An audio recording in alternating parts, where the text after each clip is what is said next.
Kapan sehari-hari, istilah Bugis sering digandengkan dengan etnis Makassar, sehingga menjadi Bugis Makassar.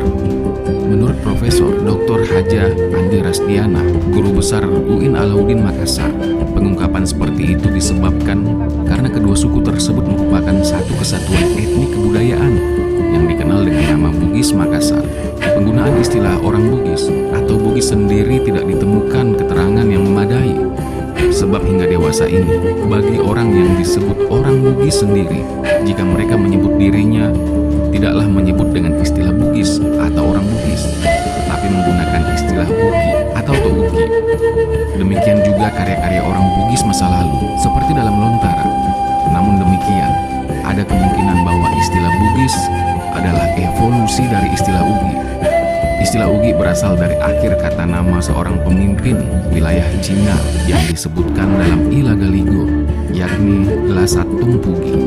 Menurut Lontara Atoriolongi Pamana, disebutkan bahwa pada awalnya suku yang kemudian disebut Bugis atau Tougi masih merupakan bagian dari suku Toulu.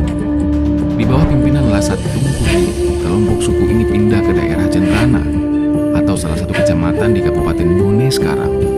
Lalu sebagian pindah ke daerah Pamana, salah satu kecamatan di Kabupaten Wajo sekarang. Wilayah kekuasaan Lasattumpugi yang masuk daerah Bone atau Cenrana kemudian dinamakan Cinari Lau, dan daerah yang masuk dalam wilayah Wajo atau Pamana kemudian dinamakan Cinari Aja.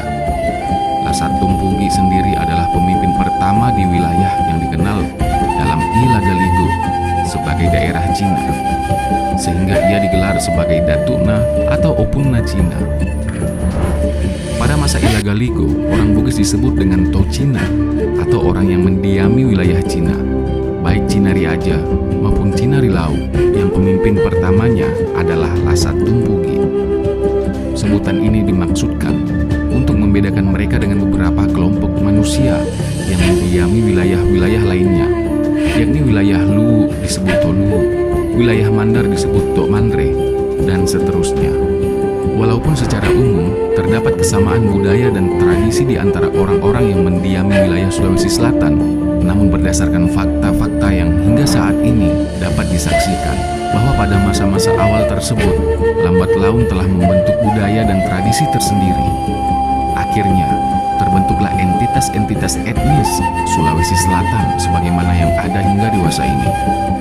Dengan demikian, istilah Bugis yang merujuk pada Tougi atau Tocina pada masa Ilagaligo tersebut adalah sebuah istilah yang dapat diduga kuat muncul belakangan.